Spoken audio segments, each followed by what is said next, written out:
আজকে এই অনুষ্ঠানে সভাপতিত্ব করছেন আমাদের মাদক দ্রব্য নিয়ন্ত্রণ অধিদপ্তরের সম্মানিত মহাপরিচালক তো না, স্বরাষ্ট্র মন্ত্রণালয়ের সিনিয়র সচিব জনাব মঞ্জুর মোর্শেদ চৌধুরী। উপস্থিত আছেন বাংলাদেশ পুলিশের মহাপুলিশ পরিদর্শক, বাংলাদেশ কোস্ট গার্ডের মহাপরিচালক, বর্ডার গার্ড বাংলাদেশের মহাপরিচালক national telecommunication monitoring centre NTMC, যেটার আগে বদনাম ছিল এখন নেই, মহাপরিচালক র্যাপিড অ্যাকশন ব্যাটালিয়ন, কারা মহাপরিদর্শক, কারা অধিদপ্তর, অতিরিক্ত পুলিশ মহাপুলিশ পরিদর্শক যারা আছেন, CIDর বাংলাদেশ পুলিশের CIDর মহাপরিচালকিত, CIDকে আমরা কি বলি, মহাপরিচালক এখন ভারপ্রাপ্ত আছেন। আজকে আমাদের এখানে একজন মাননীয় উপদেষ্টা উপস্থিত আছেন, doctor Zahidur Rahman,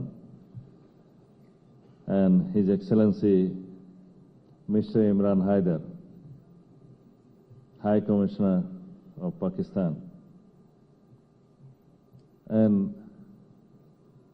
other honorable members from the various diplomatic missions, সম্মানিত সাংবাদিক বন্ধুগণ, distinguished guests, ladies and gentlemen, আসসালামু আলাইকুম ওয়া রাহমাতুল্লাহ। প্রথা অনুসারে বক্তব্য একটা লিখিত দিয়েছে, আমাকে এটা পড়তে হবে, আপনারা একটু ধৈর্য ধারণ করবেন। আজ 26শে জুন জাতিসংঘ ঘোষিত মাদক দ্রব্যের অপব্যবহার ও অবৈধ পাচার বিরোধী আন্তর্জাতিক দিবস। এই দিবস আমাদের স্মরণ করিয়ে দেয়, মাদকের বিরুদ্ধে লড়াই কোনো একক রাষ্ট্রের দায়িত্ব নয়, এটি সকল রাষ্ট্রের সম্মিলিত দায়িত্ব এবং বৈশ্বিক অঙ্গীকার। এই উপলক্ষে আয়োজিত অনুষ্ঠানে উপস্থিত সকলকে জানাই আন্তরিক শুভেচ্ছা ও অভিনন্দন।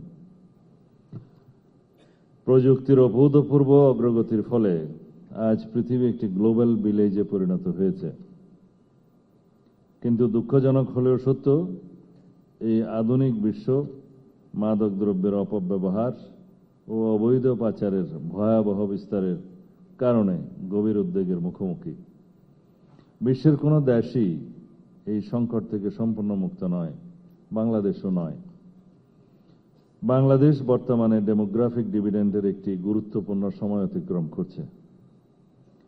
দেশের মোট জনসংখ্যার বড় একটি অংশ কর্মক্ষম যুব জনগোষ্ঠী হওয়ায় অর্থনৈতিক প্রবৃদ্ধি অর্জনের জন্য এটি একটি বড় সুযোগ সৃষ্টি করেছে, কিন্তু সম্ভাবনাময় ভবিষ্যতের পথে একটি বড় হুমকি ও অন্তরায় হল অবৈধ মাদকের বিস্তার।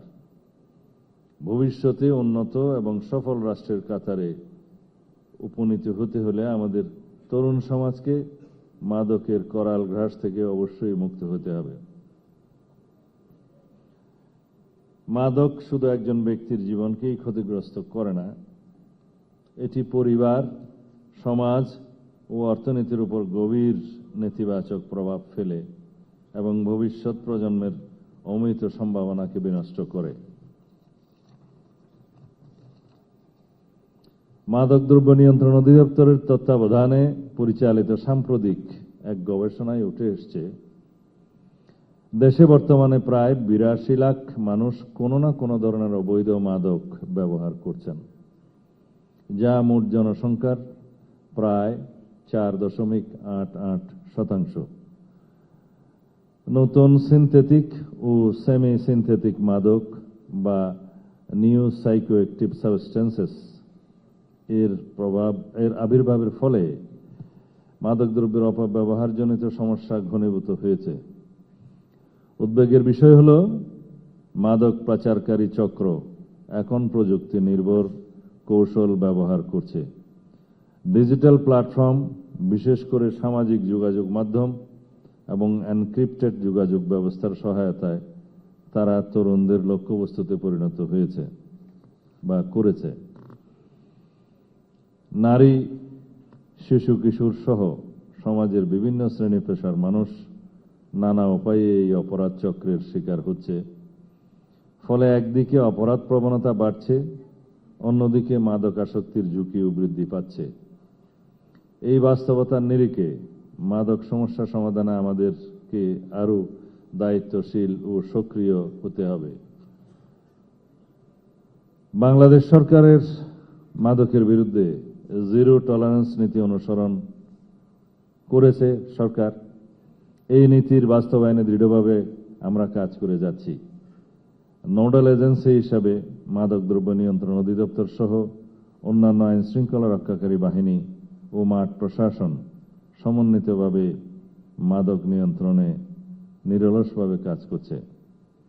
মাদকদ্রব্য নিয়ন্ত্রণ অধিদপ্তর ছাড়াও বিভিন্ন আইন শৃঙ্খলা রক্ষাকারী বাহিনী যেমন Bangladesh police, BGB, RAB, coast guard সহ অন্যান্য বাহিনী তাদের নিজ নিজ অভিযানে এবং মাদকদ্রব্য নিয়ন্ত্রণ অধিদপ্তরের সমন্বয়ে গঠিত টাস্ক ফোর্সের মাধ্যমে পরিচালিত অভিযানে বিভিন্ন ধরনের বিপুল পরিমাণ মাদকদ্রব্য উদ্ধার করেছে। সীমান্ত এলাকায়ও মাদকের বিস্তার রোধে সকল আইন শৃঙ্খলা রক্ষাকারী বাহিনী নিবিড় সমন্বয়ের মাধ্যমে একযোগে কাজ করে যাচ্ছে। মাদকদ্রব্য নিয়ন্ত্রণ অধিদপ্তর ও অন্যান্য আইন শৃঙ্খলা রক্ষাকারী বাহিনী সমূহের আন্তঃসমন্বয় এবং পারস্পরিক তথ্য বিনিময়ের ফলে দেশব্যাপী মাদক বিরোধী অভিযান গতিশীলতা লাভ করেছে। জাতীয় স্বার্থে এই ধরনের আন্তঃসংস্থাগত সহযোগিতা মাদক মুক্ত বাংলাদেশ গঠনের লক্ষ্যে গুরুত্বপূর্ণ ভূমিকা পালন করবে বলে আমি দৃঢ়ভাবে বিশ্বাস করি। সম্প্রতি মাদকদ্রব্য নিয়ন্ত্রণ অধিদপ্তর কর্তৃক পরিচালিত অভিযানে টেকনাফে 2 মাদক চোরা কারবারি গ্রেফতার এবং 5 লক্ষ পিস ইয়াবা জব্দ হয়েছে।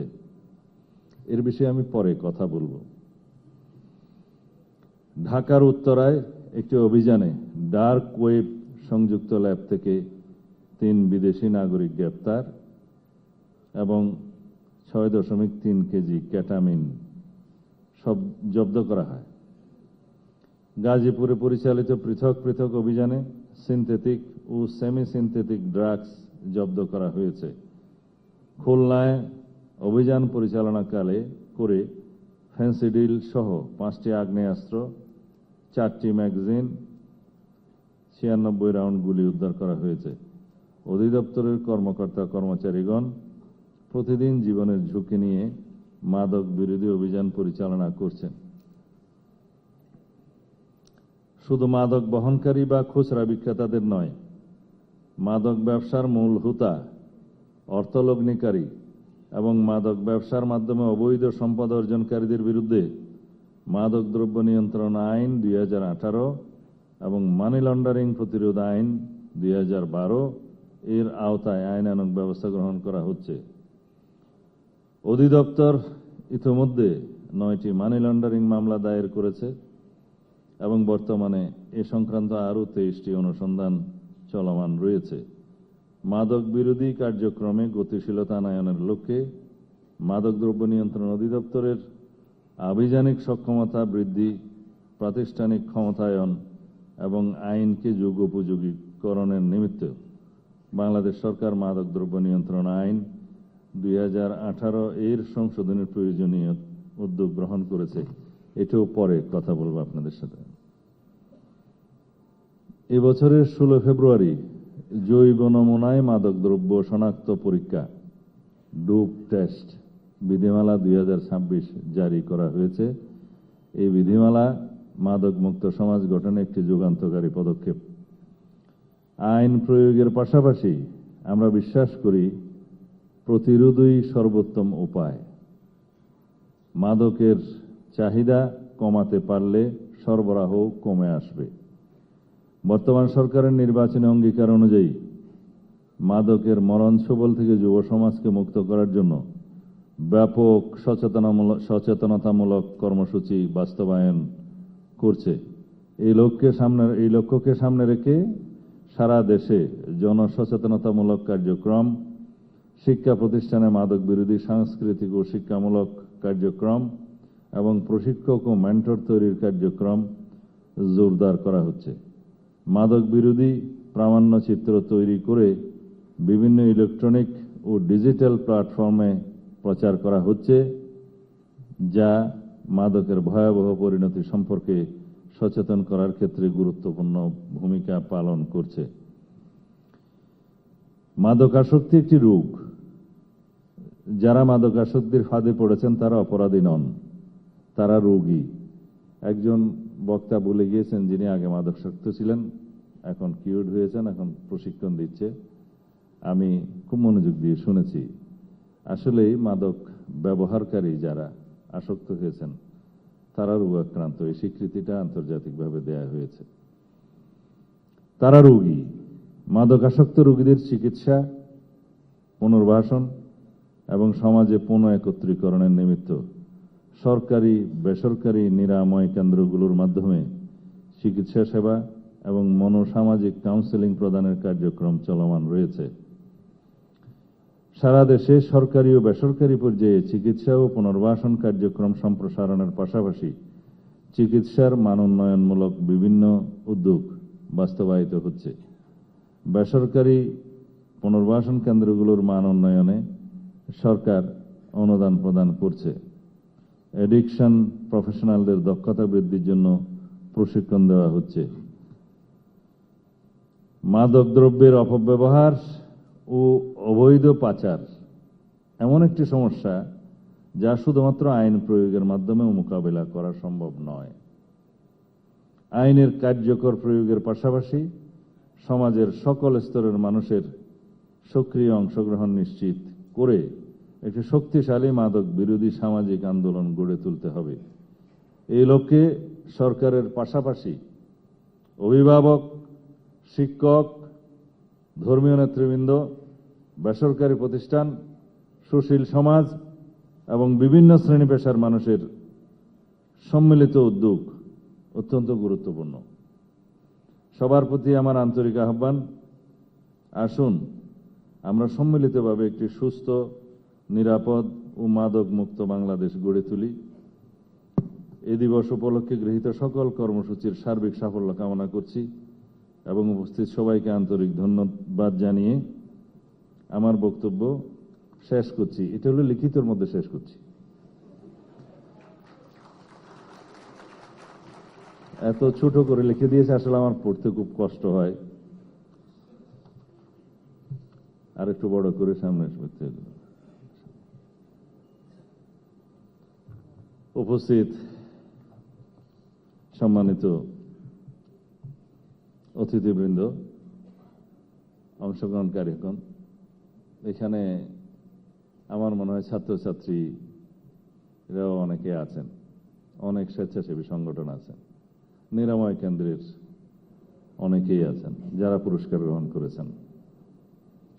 সবার উদ্দেশ্যে বলছি, আমরা কিছু পরিকল্পনা হাতে নিয়েছি যাতে করে অন্তত বিভাগীয় পর্যায়ে সরকারিভাবে 250 শয্যার না 200 শয্যার 7টা, ঢাকার বাইরে, ঢাকায় তো আছে, আমরা নিরাময় কেন্দ্র অর্থাৎ হাসপাতাল নির্মাণ করব।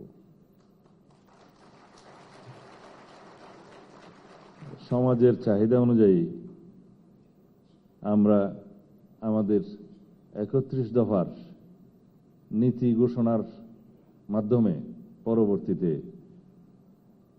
আমরা জনগণের ভোটে নির্বাচিত হয়ে সরকারে আসলে দায়িত্ব গ্রহণ করার পর কি কি করব তা আমরা নির্বাচনী ইশতেহারে আগে প্রতিফলন করেছি। তার মধ্যে উল্লেখযোগ্য ছিল এই দেশকে জুয়া এবং মাদক মুক্ত করতে হবে। এটা আমাদের অঙ্গীকার, আমাদের প্রতিশ্রুতি। মহান জাতীয় সংসদেও সেটা আমি ব্যক্ত করেছি সরকারের পক্ষে। সেই লক্ষ্যে শুধুমাত্র কথামালা রাজনীতিতে যেহেতু আমরা বিশ্বাস করি না, আমরা আমাদের সমস্ত অঙ্গীকার এবং প্ল্যান, যেটা আমাদের প্রধানমন্ত্রী বলেছেন, আই হ্যাভ এ প্ল্যান, আমরা সবাই বলি উই হ্যাভ এ প্ল্যান, এবং সেই প্ল্যানগুলো আমরা বাস্তবায়ন করছি। ইচ্ছাকে, অঙ্গীকারকে, প্রতিশ্রুতিকে বাস্তবে রূপ দিতে গেলে যে সমস্ত প্রোগ্রামিং করতে হয়, প্রথম হচ্ছে পলিসি, প্রোগ্রাম, তারপরে ইমপ্লিমেন্টেশন, এবং সেজন্য প্রকল্প প্রণয়ন করে ইমপ্লিমেন্টেশন, সেগুলো আমরা করে যাচ্ছি। এর একটা হচ্ছে আইনগত ভিত্তি। রাষ্ট্র, মাদকদ্রব্য নিয়ন্ত্রণ অধিদপ্তর, তার কর্মকর্তারা, আজকে আমি দেখলাম পোশাকে দেখতে লাগে পুলিশের মতো, স্টারও আছে, কিন্তু হাতে অস্ত্র নাই। তারা ফাইট করতে যাচ্ছে সশস্ত্র মাদক কারবারিদের সাথে, ব্যবসায়ী প্রডিউসারদের সাথে বা পাচারকারীদের সাথে। গুলিবিদ্ধ হচ্ছে, পুরস্কৃত করলাম, আজকে জীবন যেতে পারত। সেজন্য আমরা আইন আনছি, আগামী 2-1 দিনের মধ্যে সেই আইনটা পার্লামেন্টে প্লেস হবে ইনশাআল্লাহ। যোগ উপযোগী মাদকদ্রব্য নিয়ন্ত্রণ আইনের সংশোধনী।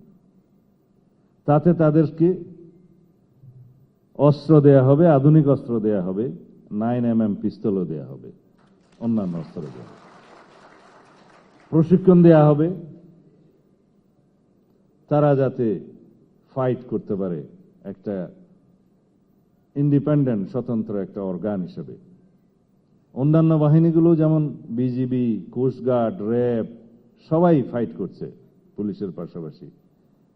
তারা মাদকদ্রব্য উদ্ধার করছে, গ্রেফতার করছে, পাচারকারীদের বিরুদ্ধে তারা অ্যাকশন নিচ্ছে, গ্রেফতার করছে, মামলা করছে। মামলা কত জানেন? শুধু ঢাকাতে 80,000 মামলা পেন্ডিং আদালতে। তো বিচার কেন হয় না? বিচারক তো নেই এত। একজন বিচারক সর্বোচ্চ 10,000 মামলা যদি ডিল করে, তাকে কমপক্ষে 4 থেকে 6 মাস পর পর দিন দিতে হবে, তারিখ দিতে হবে। 80,000 মামলা কিভাবে ডিল হবে? প্রথম আইনের মধ্যে লেখা ছিল সেখানে ট্রাইব্যুনাল করার একটা বিধান থাকবে, ছিল। পরে সেটা অ্যামেন্ডেড হয়েছে, বলছে ইখতিয়ার সম্পন্ন আদালতে মামলা দায়ের হবে। ইখতিয়ার সম্পন্ন আদালত পরিমাণের উপরে, ক্রাইমের সাজার উপর ভিত্তি করে যার যেটুক পেনাল্টি আছে সেই হিসাবে আদালত নির্ধারিত হয়ে সেই আদালতে মামলা দায়ের হয়। ম্যাজিস্ট্রেটের, সাব জজ বা এডিশনাল ডিস্ট্রিক্ট জজেরটা সেখানে হয় ট্রায়াল কোর্ট হিসাবে। আমলি আদালত তো নিচে আছে। এখন আমি যে সংশোধনী প্রস্তাব করছি তাতে এখতিয়ার সম্পন্ন আদালত থাকবে, পাশাপাশি মামলার সংখ্যা বিবেচনায় আমরা যেখানে প্রয়োজন মনে করব, সরকার মনে করবে, সেখানে ট্রাইব্যুনাল স্থাপন করা হবে স্পেশালি মাদকের মামলাগুলোর জন্য। এটা হলো দুইটা বিষয়। মাদক শনাক্তকরণের জন্য আমাদের কোনো হাতিয়ার যন্ত্রপাতি নাই। পুলিশের একটা ডগ স্কোয়াড আছে, সেটা বিভিন্ন কাজে ব্যবহৃত হয়, এক্সক্লুসিভ সহ অন্যান্য কিছু ডিটেকশনের জন্য। র্যাবেরও আছে নাকি নাই? আছে তো, সেটা খুব সীমিত। কিন্তু মাদক শনাক্তকরণের একটা বিশ্বস্ত উপায় হচ্ছে এই কুকুর, ডগ স্কোয়াড। ডগ স্কোয়াড আমরা সংযোজন করেছি মাদকদ্রব্য নিয়ন্ত্রণ অধিদপ্তরের আইন।